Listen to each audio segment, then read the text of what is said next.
describe her first year in one word, what would it be and why? Sorry, sir. The first is the most memorable. The second one. How would you describe her first year in one word? Pwede rin yung trait nyo na represent yung first year. Contestant number 1. Yes.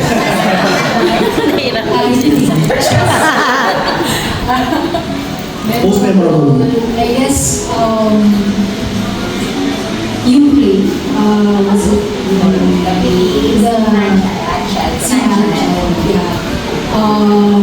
hindi ko naisip na pwede pala siyang gawin here. I know it's a big space, kind of, but still, parang feeling ko it's, parang hindi ko siya naisip na makakaya siya kasi it's gonna improve ka.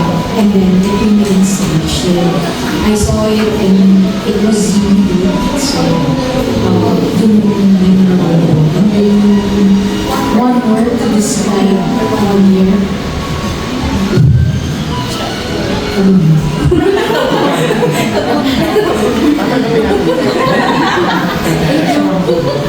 For me, the most memorable is that cup that you see on top of our machine. I think that was also shown in the video. So I was here when we started and there were just a couple of tables occupied. And at that time, sobrang saya na namin. Yun yung meron kang tatlong customers na hindi si Bebs, masaya pa sa I mean, syempre thankful kami kay Bebs. Diba? To see new faces. Because everybody knows we're not visible in the street. So when we see new faces, it's something exciting for us. And then that person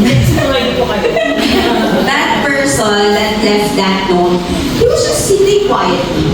Tapos wala lang ganun. He asked for water, sabi namin it's there. And then he left the cup sa table and he said, alis na ako, which is weird, right? Like, you don't tell the staff we're done and that you leave your table.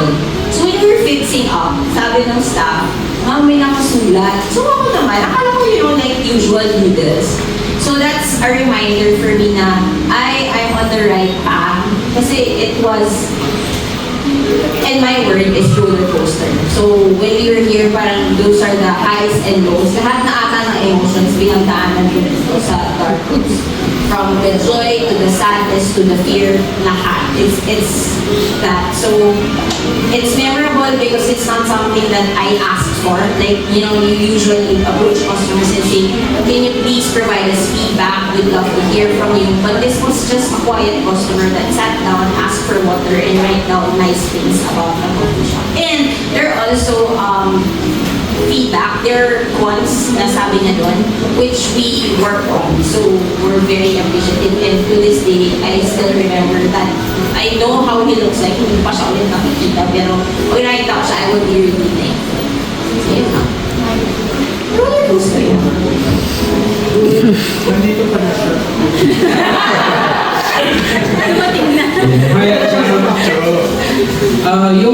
My question is, sa dami rin na nangyaring events dito, di ba? May mga press con, yung mga events, ano pa, tsaka na-feature na kaya sa ibang, di ba?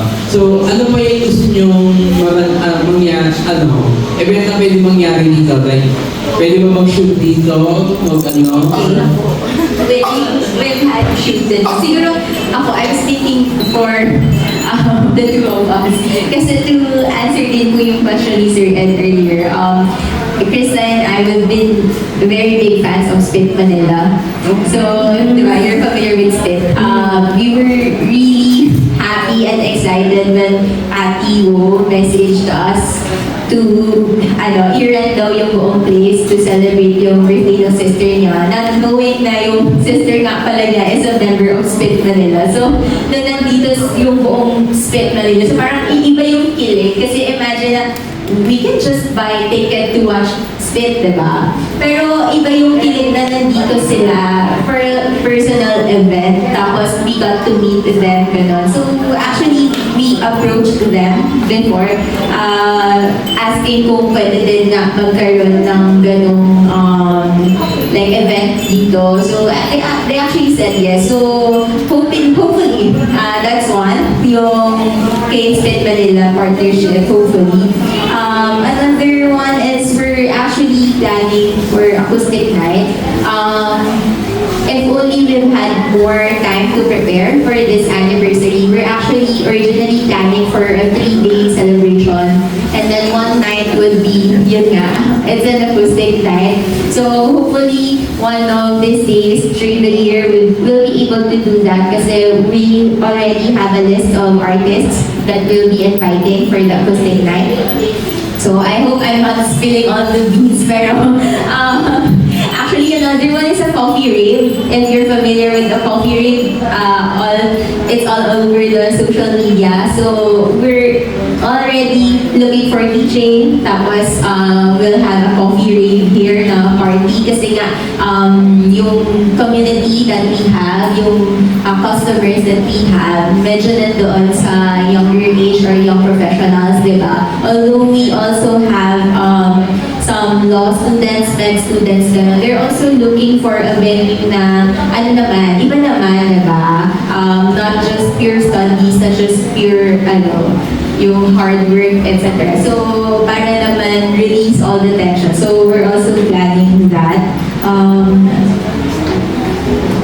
So far yun pa lang naman yung mga nasa pipeline na pinag-usapan namin.